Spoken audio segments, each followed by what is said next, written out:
Komisi Pemilihan Umum KPU Kabupaten Badung mulai mempersiapkan penyelenggaraan pemilihan Kepala Daerah Pilkada Badung 2024. Pemerintah kabupaten setempat telah mengucurkan anggaran pendapatan belanja daerah senilai 35,6 miliar rupiah untuk penyelenggaraan pilkada yang akan berlangsung pada 27 November 2024 mendatang.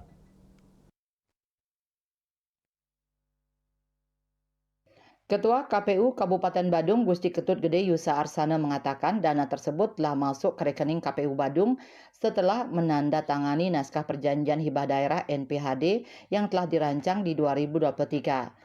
KPU Badung menjadi salah satu satker yang telah 100% menerima dana pilkada. Menurutnya, penyelenggaraan pilkada masih mengacu pada regulasi Undang-Undang Nomor 10 Tahun 2016 dan PKPU Nomor 2 Tahun 2024 tentang tahapan jadwal pelaksanaan. Pelaksanaan tahapan pilkada sendiri telah dilakukan mulai 27 Februari, yakni rekrutmen pemantau pemilu untuk kabupaten. Selain rekrutmen pemantau pemilu, KPU Badung juga melakukan rekrutmen badan ad hoc.